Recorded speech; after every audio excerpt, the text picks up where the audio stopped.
जय Hind dear student. इस lecture में हम लोग डिस्कस करने वाले हैं प्लेन मिरर के बारे में।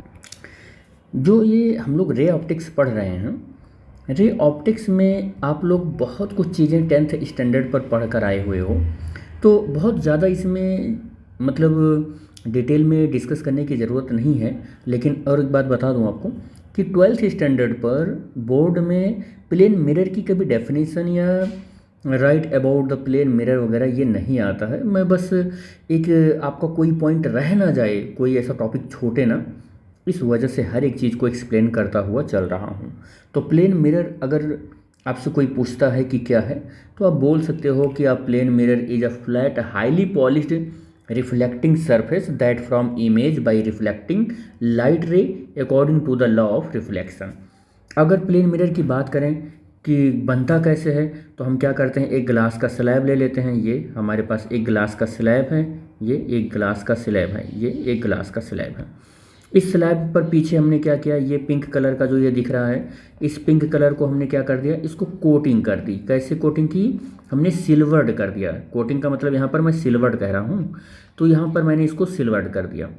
और सिल्वर्ड के बाद इसको ग्लास के स्लैब को पीछे सिल्वर्ड करने के बाद ये ब्लैक कलर का आपको दिख रहा है, ब्लैक कलर का जो दिख रहा है, ये इस ब्लैक कलर वाले को हमने क्या नाम दिया कि रेड ऑक्साइड से कोटिंग कर दी, या हम इसी को इन्हेंसमेंट कोटिंग बोलते हैं। ठीक है, तो अब क्या हो गया, यही जो ग्लास स्लैब था, इस प्रोसेस को के बाद यही हमारा क्या बन गया, यही हमारा प्लेन मिरर बन गया। क्या बन गया, यही प्लेन मिरर बन गया।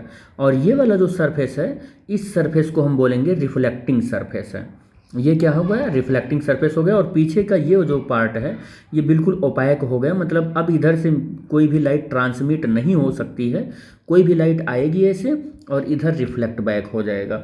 तो वही यहाँ पर बोला गया कि जो प्लेन मिरर है एक flat highly polished reflecting surface होता है, जहाँ से लाइट के रिफ्लेक्ट होने पर एक इमेज बन जाती है, और वो सब काम होता है according to the law of reflection, इसी के अकॉर्डिंग होता है। ठीक, तो अब अगर प्लेन मिरर हम पढ़ रहे हैं बेटे, तो हम ये भी जान लें कि प्लेन मिरर की प्रॉपर्टी क्या है। तो हम जो प्लेन मिरर पढ़ रहे हैं वो एक ऑप्टिकल डिवाइस की लाइक हम पढ़ रहे हैं, और हम रे ऑप्टिक्स में पढ़ रहे हैं इस बात को। और हमें तो पता है कि रे ऑप्टिक्स को हम ज्योमेट्रिकल ऑप्टिक्स भी बोलते हैं। अब ज्योमेट्रिकल ऑप्टिक्स की बात हो तो कोऑर्डिनेट सिस्टम की भी बात हो जानी चाहिए। तो अगर कोऑर्डिनेट सिस्टम की बात हो रही है तो तुरंत हमें साइन कन्वेंशन पर भी ध्यान देना चाहिए। तो हम एक कोऑर्डिनेट सिस्टम बना लिए। कोऑर्डिनेट सिस्टम में हमने ये बोला कि इधर जाओगे तो हर एक चीज़ पॉजिटिव होगा, और इधर जाओगे तो हर एक चीज़ नेगेटिव होगा, और इधर आओगे तो हर एक चीज़ नेगेटिव होगा, और इधर आओगे तो हर एक चीज़ पॉजिटिव होगा। ये कोऑर्डिनेट सिस्टम है। तो अब हम क्या करते हैं कि हम, और ये भी मान लिया कि जो भी कोई ऑप्टिकल इंस्ट्रूमेंट लेंगे, मान लेते हैं प्लेन मिरर लेते हैं, स्फेरिकल कॉन्वेक्स या कॉनकेव मिरर लेते हैं, या लेंस लेते हैं, कुछ भी लेते हैं, तो हम उसे जब कभी भी एज्यूम करेंगे तो इस कोऑर्डिनेट सिस्टम के ओरिजिन पर मानकर चलेंगे कि वो ओरिजिन पर है। तो यहाँ पर ये जो हमारा है, ये जो मिरर है, इस मिरर को हम मानकर चलते हैं कि इस कोऑर्डिनेट सिस्टम के ओरिजिन पर रखा हुआ है। तो हम इस प्लेन मिरर के इधर जब चलेंगे तो हमको ऑब्जेक्ट मिल जाएगा, ये ऑब्जेक्ट मिल जाएगा, ये ऑब्जेक्ट मिल जाएगा। इसका मतलब मैं ये कहना चाह रहा हूँ कि इधर की जो डिस्टेंस है वो नेगेटिव होगी, और इधर जब इस प्लेन मिरर के ऐसे चलेंगे तो हमको इमेज मिल जाएगा। तो इसका मतलब या इस साइड में हम जो कुछ भी मेजर करेंगे वो पॉजिटिव साइन के साथ लेंगे। ठीक है, तो हमने क्या किया, एक रियल ऑब्जेक्ट एज्यूम किया, या हम सॉरी यहाँ पर ऐसा कह सकते हैं कि एक लाइट यहाँ पर ऐसे आई, ये लाइट ऐसे आई, ये लाइट ऐसे आई, ये लाइट ऐसे आई, और इस लाइट का इस प्लेन मिरर के थ्रू लॉ ऑफ रिफ्लेक्शन से ऐसे क्या होगा, रिफ्लेक्शन हो जाएगा, लाइट रिफ्लेक्ट हो जाएगी। और जो ये लाइट आई हुई है लॉ ऑफ रिफ्लेक्शन से, यहाँ पर क्या होने वाला है, ये इसका रिफ्लेक्शन हो जाएगा। ये दोनों लाइट यहाँ पर आके क्या करेंगे, मीट कर जाएंगे। दोनों लाइट यहाँ पर क्या करेंगे, मीट कर जाएंगे। तो ये दोनों लाइट यहाँ पर आके मीट कर जाएंगे, तो हम यहाँ पर जो होगा एक ऑब्जेक्ट हमको मिलेगा। क्या मिलेगा, ऑब्जेक्ट यहाँ पर मिलेगा, और ऑब्जेक्ट यहाँ पर मिलेगा, और इमेज यहाँ पर होगा। इमेज को हम आई से लिखते हैं, ऑब्जेक्ट को ओ से लिखते हैं। लेकिन ध्यान देना बेटे, यहाँ पर ये जो लाइट है क्या रियल में आ रही है, नहीं आ रही है। तो हम इसको क्या बोलेंगे, एक्सटेंडेड एक्सटेंडेड इंसिडेंट रे बोलेंगे, इंसिडेंट रे बोलेंगे, ठीक है। तो एक्सटेंडेड इंसिडेंट रे को EIR भी लिख सकते हैं। तो ये है मेरा EIR एक्सटेंडेड इंसिडेंट रे, और ये क्या है मेरा RR रिफ्लेक्टेड रे। तो यहाँ पर एक रियल क्या बन गया है बेटे, रियल इमेज बन गया है। क्या बन गया है, रियल इमेज। और ये क्या है, वर्चुअल ऑब्जेक्ट है। क्या है ये, वर्चुअल ऑब्जेक्ट है। तो ध्यान देना यहाँ पर मैं जो कह रहा हूँ, अब ये वाली जो डिस्टेंस है इधर जाओगे तो मिलेगा, तो ये पॉजिटिव हो जाएगा। क्या हो जाएगा, ये पॉजिटिव। इधर आओगे तो क्या मिलेगा, इमेज मिलेगा। तो ये वाली डिस्टेंस क्या हो जाएगी, नेगेटिव हो जाएगी। क्या हो जाएगी, ये नेगेटिव हो जाएगी, ठीक है। तो प्लेन मिरर की प्रॉपर्टी पढ़ रहे हैं, तो फर्स्ट प्रॉपर्टी क्या है कि डिस्टेंस ऑफ ऑब्जेक्ट, ये distance of object equal to distance of image, first property है। यानी कि डिस्टेंस ऑफ इमेज की ये जो डिस्टेंस है x, डिस्टेंस ऑफ ऑब्जेक्ट की ये जो है ये y, ये दोनों क्या होने वाला है, x और y के इक्वल होने वाला है, ठीक है। या हम देखो एक चीज़ ऐसा भी मान सकते हैं कि हम यहाँ पर इमेज की डिस्टेंस को y से लिख लेते हैं, इमेज की डिस्टेंस को y से लिख लेते हैं, और ऑब्जेक्ट की डिस्टेंस को x से लिख लेते हैं। तो एक्चुअल में क्या होता है, साइन कन्वेंशन थोड़ा सा आसान लगने लगता है कि ऑब्जेक्ट को x मान लो और इमेज को y मान लो, तो थोड़ा सा बस इसी रीजन से।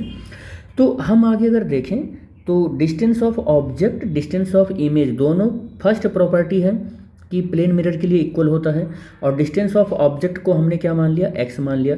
डिस्टेंस ऑफ इमेज को हमने क्या मान लिया, y मान लिया यहाँ पर। तो हम क्या देखेंगे कि x is equal to minus Y, और यहाँ पर हम इस साइड में चलेंगे तभी इमेज मिलेगा, इसलिए हमने इसको नेगेटिव लिया है बेटे। और इधर चलेंगे ऐसे तो पॉजिटिव होगा, तो हमने इसको पॉजिटिव ले लिया, ये पॉजिटिव और ये नेगेटिव, ठीक है। हमने क्या किया, इस वाली लाइन का t के रेस्पेक्ट में डिफरेंशिएशन कर दिया, डिफरेंशिएटिंग विथ रिस्पेक्ट टू, यहाँ पर क्या हो जाएगा, डिफरेंशिएटिंग विथ रिस्पेक्ट टू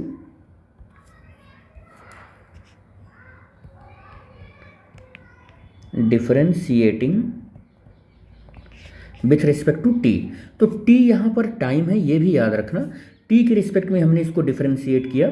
जैसे ही डिफरेंशिएट करेंगे ये मिलेगा dx/dt, और यहाँ पर माइनस, और dy ये क्या मिलेगा, dt मिलेगा।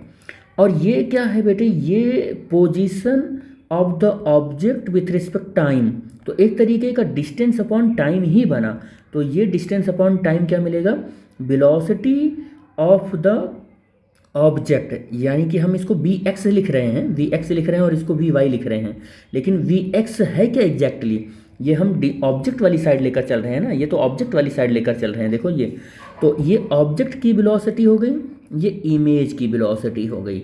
हमने यहाँ पर लिख भी दिया है कि vx is equal to vo यानी कि o stand for velocity of object with respect to mirror, ये सारी चीज़ यही है। और vy मीन्स vi, तो velocity of image with respect to mirror. यहाँ पर याद रखना बेटे, ये जो वेलोसिटी ले रहे हैं ये velocity with respect to mirror है, याद रखना, चाहे वो ऑब्जेक्ट की हो चाहे वो इमेज की हो। तो ये फर्स्ट प्रॉपर्टी है, ठीक है। इसी में हम केस लगा लेते हैं कि if mirror is at rest, suppose कर लेते हैं कि मिरर रेस्ट पर है।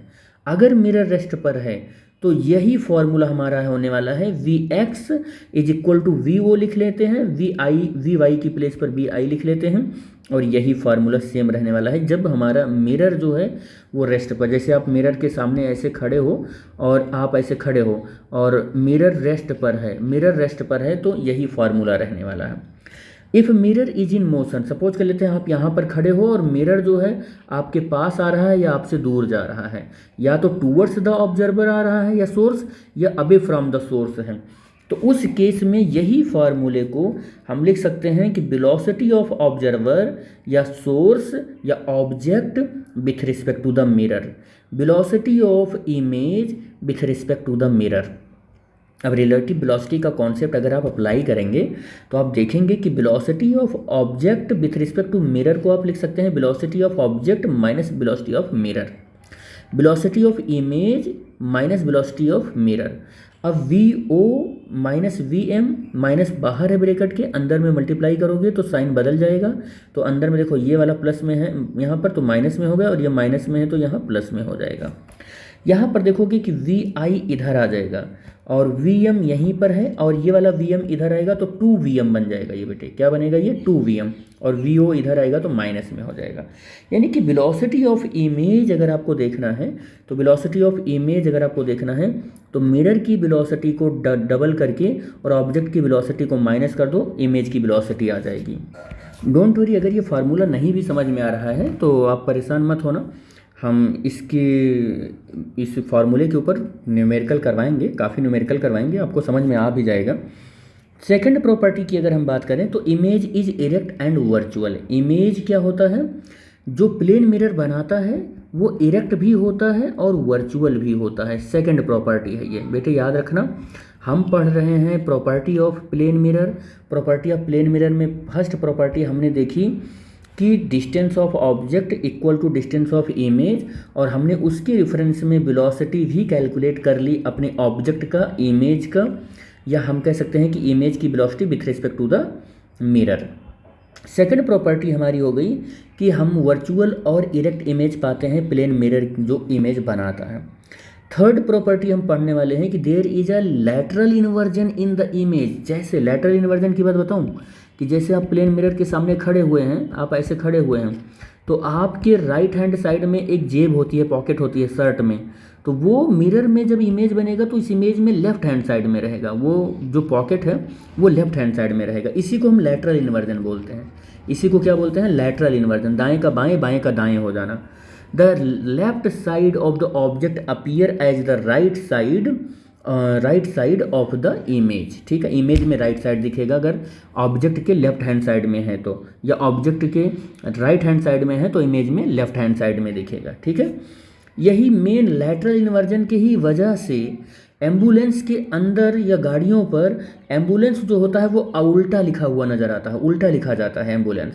अब होता क्या है कि एम्बुलेंस उल्टा लिखा हुआ है, इस तरीके से इस पैटर्न में लिखा हुआ है गाड़ियों में, तो साइड मिरर में जब कोई भी ड्राइवर देखेगा कि पीछे हमारे एम्बुलेंस है तो मिरर में उसको सीधा दिखेगा एम्बुलेंस। लेकिन एम्बुलेंस अब इतना ट्रेंड में आ गया है, इतना ट्रेंड में आ गया है कि अब वो सीधा दिखे या कुछ भी दिखे, ऐसा दिखते ही वो समझ जाता है बस एम्बुलेंस ही लिखा हुआ है, चाहे उसमें जो कुछ भी हुआ हो। ऐसा वो उसमें पता ही नहीं चलता कि एम्बुलेंस, बस दिख लिया बस समझ जाएगा एम्बुलेंस ही है। उसको ये सब नहीं पता होता है कि लैटरल इन्वर्जन की वजह से उल्टा दिखता है इसलिए ऐसा लिखा जाता है। बस वो समझता है कि एम्बुलेंस को कुछ अलग दिखाने के लिए ऐसा ट्रेंड है कि उल्टा ही लिखना होता है। वो ड्राइवर को इतना नहीं मालूम रहता है, वो तो हम बस आपको बता दे रहे हैं कि लैटरल इन्वर्जन की वजह से ही ऐसा होता है। लैटरल इन्वर्जन में देखो जैसे बी होता है, लैटरल इन्वर्जन होता क्या है, तो मिरर में आप देखोगे बी ऐसे दिखेगा। लैटरल इन्वर्जन में आप ऐसे देखोगे, सॉरी ये डी है, ये डी है, तो बी देखोगे तो कुछ ऐसा दिखेगा, यानी कि डी बी के जैसा दिखेगा और बी डी के जैसा दिखेगा लैटरल इन्वर्जन में। लेकिन कुछ ऐसे भी वर्ड हैं जिनका लैटरल इन्वर्जन होता ही नहीं, जैसे ए है, आई है, ओ है, एम है, टी है, एक्स है, वाई है, जेड है, इनका लैटरल इन्वर्जन नहीं होता है। ये फिर बिल्कुल ऐसे एज इट इज़ ही दिखते हैं मिरर में भी। आप जाके घर पर प्रैक्टिस करना और प्रैक्टिस करने के बाद देखना, और देखने के बाद फिर कमेंट करना कि हुआ कि नहीं हुआ, देख कर बताना मुझको ये। फिर जैसे एल है तो एल का लैटरल इन्वर्जन कुछ ऐसे हो जाएगा। जैसे मैं कह दूँ पी है तो अब पी है तो इसका लैटरल इन्वर्जन कुछ ऐसे हो जाएगा, पी ऐसे बन जाएगा। जैसे मैं कहूँ कि कोई भी ऐसा कोई एक वर्ड मान लो कि एस है तो इसका लैटरल इन्वर्जन, हाँ एस का लैटरल इन्वर्जन देखना, तो एस का लैटरल इन्वर्जन कुछ ऐसे हो जाएगा, ऐसे हो जाएगा लैटरल इन्वर्जन कुछ एस का ऐसे हो जाएगा। ठीक है, तो नेक्स्ट प्रॉपर्टी अगर हम मूव करते हैं प्लेन मिरर का, तो अ प्लेन मिरर में form virtual as well as real image. बड़ा इंपॉर्टेंट चीज़ ये भी है कि प्लेन मिरर जो होता है वो रियल एंड वर्चुअल इमेज बना सकता है। प्लेन मिरर देखो, अगर मैं कहूँ कि यहाँ पर मेरा रियल ऑब्जेक्ट है तो ऑब्जेक्ट से दो लाइट ऐसे चली, ऐसे चली, तो लॉ ऑफ रिफ्लेक्शन के अकॉर्डिंग ये रिफ्लेक्ट हो गया, ये रिफ्लेक्ट हो गया, तो आप क्या करोगे, रिफ्लेक्टेड रेज को क्या करोगे, ऐसे एक्सटेंड करोगे, ऐसे एक्सटेंड करोगे, जिस पॉइंट पर मिलेगा आप बोलोगे कि रियल ऑब्जेक्ट है तो ये वर्चुअल इमेज बना दिया। लेकिन आप तो कह रहे हो कि वर्चुअल और रियल दोनों इमेज बनाता है, तो यहाँ वर्चुअल इमेज तो मिल गया, रियल देखते हैं ज़रा। अगर लाइट ऐसे आ गई, ऐसे आ गई, प्लेन मिरर से, तो लॉ ऑफ रिफ्लेक्शन के अकॉर्डिंग ये ऐसे रिफ्लेक्ट होगा, ये ऐसे रिफ्लेक्ट हो जाएगा, नॉर्मल से ऐसे रिफ्लेक्ट हो जाएगा। तो यहाँ पर ये लाइट आके मीट कर रही है, तो ये क्या बना रहा है, रियल इमेज है। लेकिन आप इसको एक्सटेंड करो तो क्या मिलेगा आपको, वर्चुअल ऑब्जेक्ट मिल जाएगा। ठीक है, तो प्लेन मिरर की ये फोर्थ प्रॉपर्टी हो गई। प्लेन मिरर की नेक्स्ट प्रॉपर्टी देखना क्या है, a thick mirror form a number of images out of which the second one is the brightest. कहना ये चाह रहा है कि अपने पास अगर कोई थिक मिरर है, देखो ये मैंने एक बना लिया, ये थिक मिरर है, ये क्या है, ये थिक मिरर है, ये है अपने पास थिक मिरर। तो थिक मिरर है, ये थोड़ा सा मोटा मिरर है, ये थिक है। तो कह रहा है कि थिक मिरर पर कोई लाइट ऐसे इंसिडेंट होती है, तो यहाँ पर क्या होगा, थोड़ा सा ये क्या होगा, थिक मिरर है तो ये थोड़ा सा ये रिफ्रैक्ट होगा इस वाली सरफेस पर, बिल्कुल आउटर सरफेस पर रिफ्रैक्ट हो जाएगी लाइट। और ये जो हमारी सिल्वर्ड सरफेस है, सिल्वर्ड सरफेस से पूरा का पूरा लाइट क्या हो जाएगा, रिफ्लेक्ट हो जाएगा। लेकिन अब सोचो कि 100% यहाँ पर लाइट आई थी, तो यहाँ पर 95% चला जाएगा, 5% क्या हो जाएगा, पार्शियल रिफ्लेक्शन हो जाएगा इसी सरफेस से पार्शियल रिफ्लेक्शन हो जाएगा। तो 5% पार्शियल रिफ्लेक्शन हुआ, 95% क्या हुआ, यहाँ पर लाइट रिफ्रैक्ट हुई। लेकिन ये वाला सिल्वर्ड है, ये क्या है, ये सिल्वर्ड है। तो अगर ये सिल्वर्ड है तो 95% को क्या किया इसने, ये रिफ्लेक्ट कर दिया। अब इसमें से 5% क्या हुआ, रिफ्रैक्ट हुआ, और 80% क्या हुआ, फिर से रिफ्लेक्ट हुआ, ये रिफ्लेक्ट हुआ और 80% रिफ्रैक्ट हुआ इस सरफेस पर। तो अब आप देखोगे इस 5% का क्या हुआ, या 15% है, मान लो ये 15% है, तो 15% का इस सरफेस से फिर रिफ्लेक्शन होगा। तो देखोगे कि 5% क्या होने वाला है, इधर से रिफ्लेक्ट हो जाएगा और 10% रिफ्रैक्ट हो जाएगा। रिफ्रैक्ट हम वहाँ पर यूज कर रहे हैं जहाँ पर इस ग्लास स्लैब से एयर में या एयर से ग्लास स्लैब के अंदर लाइट आ रही है, तो हम इससे यहाँ पर रिफ्रैक्शन यूज़ कर रहे हैं। ठीक है, और जहाँ पर जैसे देखो यहाँ पर लाइट आई और ऐसे चली गई, तो इसके लिए रिफ्लेक्शन यूज़ कर रहे हैं। लाइट यहाँ पर और आई, ऐसे चली गई, रिफ्लेक्शन यूज़ कर रहे हैं। लेकिन लाइट ऐसे आई और ऐसे चली गई, रिफ्रैक्शन यूज़ कर रहे हैं, रिफ्रैक्शन। तो आप देखो कि ऐसे मल्टीपल रिफ्रैक्शन होते रहेंगे, और आप देखोगे कि केवल यही वाली एक ऐसी लाइट है जिसमें most of the part of the light refract होके ऐसे चली गई है। तो हम देखेंगे कि सेकंड जो रिफ्रैक्शन है यहाँ पर, या सेकंड रिफ्लेक्शन कह सकते हैं, अगर इस वाले सेंस से बात करें तो हम सेकंड वाले को देखेंगे कि ब्राइटेस्ट इमेज बनाएगी, क्योंकि यहाँ पर मोस्ट ऑफ द लाइट क्या हो रही है, वो रिफ्रैक्ट हो रही है, ऐसे यहाँ से रिफ्रैक्ट हो रही है, लेकिन यहाँ के रेफरेंस में ये रिफ्लेक्ट हो रही है। ठीक है, अब आप देखोगे कि यहाँ पर ऐसे एक लाइट, अगर यहाँ पर देखोगे ऐसे, फिर ऐसे मिलाओगे तो बहुत सारी इमेजेस बनेंगी। तो यही वाली इमेज जो होगी वो ब्राइटेस्ट इमेज होगी। तो थिक मिरर से जो सेकंड वाली इमेज होती है वही ब्राइटेस्ट होती है, यहाँ पर ओवरऑल यही बताया गया है। अब देखो बेटे, अगर मैं प्लेन मिरर की बात कर रहा हूँ तो प्लेन मिरर के पास कोई कर्वेनेस नहीं होता है। कोई कर्वेनेस नहीं होता है तो हम कहेंगे कि उसका रेडियस जो होता है वो इनफाइनाइट होता है, इसका रेडियस इनफाइनाइट होता है। और रेडियस जब इनफाइनाइट होगा तो f = r/2 होता है। ठीक है, ये हाँ ठीक, तो r = 2f होता है, तो f = r/2 होता है। तो यहाँ से मैंने कह दिया कि r इनफाइनाइट होता है तो f भी इनफाइनाइट हो जाएगा।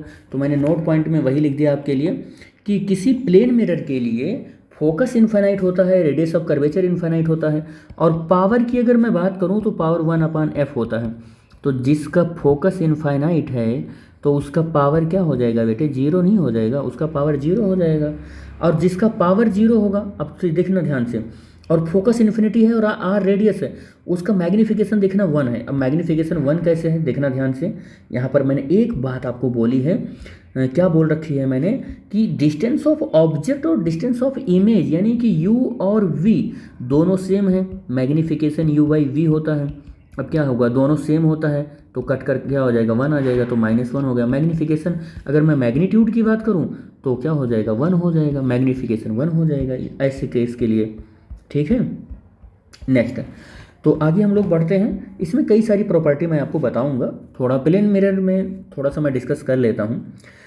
If the mirror moves away or towards an object, कह रहा है कि अगर प्लेन मिरर ऑब्जेक्ट की ओर मूव करे या प्लेन मिरर ऑब्जेक्ट से दूर मूव करे, ऑब्जेक्ट ये है, ऑब्जेक्ट से दूर मूव करे, तो कह रहा है कि then the image moves away, तो इमेज देखना इधर अगर आता है, इधर आता है, देखो इधर देखो, plane mirror moves away or towards an object by a distance D, देखो या बाई अ डिस्टेंस डी। मान लो यहाँ पर प्लेन मिरर था और ये डी इधर चला गया, डी किधर चला गया, और मान लो यहाँ पर प्लेन मिरर था, अब ये डी इधर चला गया, डी इधर चला गया, then the image moves away or towards the object by the distance 2D।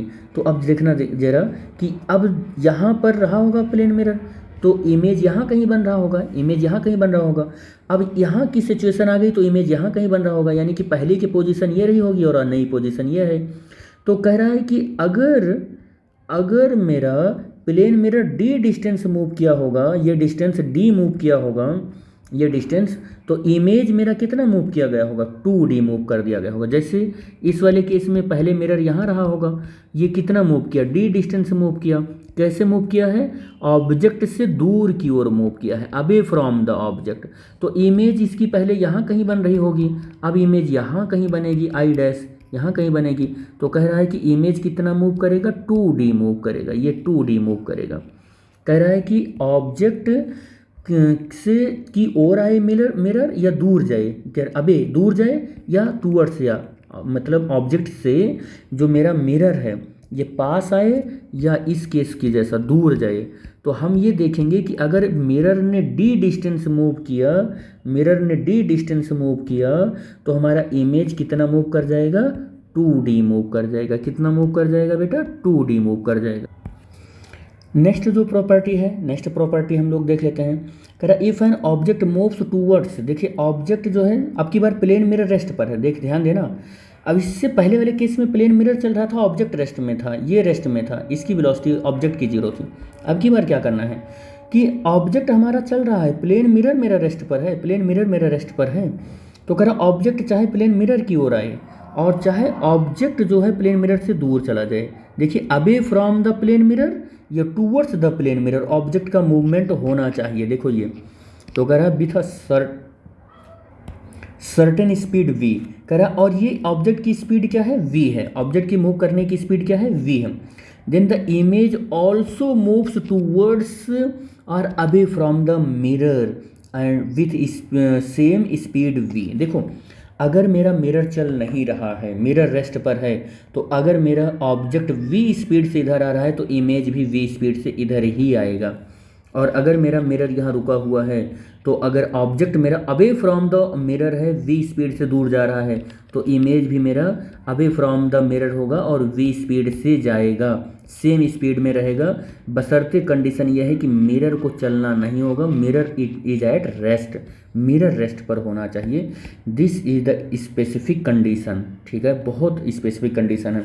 लेकिन क्या आगे कह रहा है कि relative to the mirror, however the relative speed of the image with respect to, लेकिन आप देखें कि relative speed of the image with respect to the object, अगर ऑब्जेक्ट के रिस्पेक्ट में लेकिन इसका रिलेटिव स्पीड देखोगे तो इमेज की स्पीड 2v हो जाएगी। याद रखना मिरर की स्पीड में, मिरर के रिस्पेक्ट में तो स्पीड इसकी v है, इमेज की, मिरर के रिस्पेक्ट में इमेज की स्पीड v है, मिरर के रिस्पेक्ट में और इमेज की स्पीड v है, लेकिन ऑब्जेक्ट के रिस्पेक्ट में इमेज की वेलोसिटी क्या हो जाएगी, वो 2v हो जाएगी। और यहाँ पर अगर बात करें ऑब्जेक्ट के रिस्पेक्ट में इमेज की वेलोसिटी, तो वो भी 2v हो जाएगी, लेकिन मिरर के रिस्पेक्ट में v, मिरर के रिस्पेक्ट में v। I hope relative velocity 11th में आप पढ़ चुके हो, तो ये चीज़ आपको समझ में आ रही होगी। चलिए, if a plane mirror moves towards, next property है, प्रॉपर्टी नंबर 8 है, प्लेन मिरर का ही है। आप ना बहुत सारे बुक में इस टॉपिक को कहा कैसे पाओगे, आप पाओगे मूविंग प्लेन के फॉर्म में, वहाँ कहीं मूविंग प्लेन वगैरह लिखा रहता है, लेकिन मैं यहाँ प्रॉपर्टी ऑफ प्लेन मिरर में ही ये सब करवा रहा हूँ, ठीक है। If the plane mirror moves towards, देखो plane mirror moves towards the object with velocity v, देखो स्टेशनरी ऑब्जेक्ट की ओर हमारा ये जो प्लेन मिरर है v स्पीड से जा रहा है, कह रहा है स्टेशनरी ऑब्जेक्ट की ओर v स्पीड से जा रहा है। Then the image will move, कह रहा है तो इमेज भी मूव करेगा with respect to object, object के रिस्पेक्ट में, ठीक है, 2v स्पीड में। देखो अगर हमारा ऑब्जेक्ट रुका हुआ है, प्लेन मिरर v स्पीड से जा रहा है, तो ऑब्जेक्ट के रिस्पेक्ट में इमेज कितना चलना होगा, इमेज को 2v स्पीड से चलना होगा, ठीक है। तो towards our away from the object 2v speed से चलना होगा, ठीक है। यहाँ पर देखते हैं अवे फ्रॉम द, यहाँ देखो टूवर्ड्स की बात कर लिए, यहाँ पर अवे फ्रॉम द ऑब्जेक्ट कि अपना ऑब्जेक्ट रुका हुआ है, इमेज मेरा मिरर चल रहा है v स्पीड से। तो अगर मेरा मिरर चल रहा है v स्पीड से, तो इमेज को इसके रिस्पेक्ट में कितना चलना पड़ेगा, 2v स्पीड से चलना पड़ेगा। कितने से, 2v स्पीड से चलना पड़ेगा। और ये image away from the object हो रहा है, तो इसको इमेज को भी अवे फ्रॉम द मिरर ही चलना पड़ेगा, ठीक है। ये होगा, या ऑब्जेक्ट ही चलना होगा या मिरर ही चलना होगा। तो यहाँ पर जो मेरा है, यहाँ पर मेरा जो ये है प्रॉपर्टी ऑफ प्लेन मिरर है, ये टॉपिक ख़त्म हुआ। नेक्स्ट टॉपिक में हम लोग डिस्कस करने वाले हैं एक नए कह सकते हैं कि टॉपिक का, नेक्स्ट लेक्चर में हम लोग डिस्कस करने वाले हैं नए टॉपिक का, जो कि हमारा रहेगा रोटेशन ऑफ इंसिडेंट रे। हम लोग नेक्स्ट लेक्चर में देखेंगे। इस लेक्चर में बस हम लोग यहीं तक डिस्कस करेंगे, और इस पर मैं पहले तो कुछ न्यूमेरिकल ही करवाऊंगा इन सब चीज़ों पर, इन सब पर कोई एक दो न्यूमेरिकल करवा दूंगा, ताकि आपके ये जो प्रॉपर्टीज़ वगैरह हैं ये सब के कॉन्सेप्ट क्लियर हो जाएं। तब मैं आगे इस वाले टॉपिक को कंटिन्यू करूंगा, रोटेशन ऑफ इंसिडेंट रे, ताकि आपको धीरे धीरे जितने भी ये सारे टॉपिक्स हैं क्लियर हो जाएं। फिजिक्स टाइम के यूट्यूब चैनल पर मैं टोटल इन्फॉर्मेशन आपको रे ऑप्टिक्स का देने वाला हूं, और 1 बाय 1 सारे लेक्चर अपलोड करूंगा। हो सकता है थोड़ा डिले हो जाए, क्योंकि टाइम का ऐसा मैनेजमेंट का थोड़ा सा प्रॉब्लम रहता है, मेरे पास भी बहुत ज़्यादा टाइम नहीं बच पाता है, लेकिन टोटल चीज़ें मैं आपको देने वाला हूँ, ठीक है बेटे। तो thanks for watching the video. बने रहिए फिजिक्स टाइम के यूट्यूब चैनल के साथ। Thank you.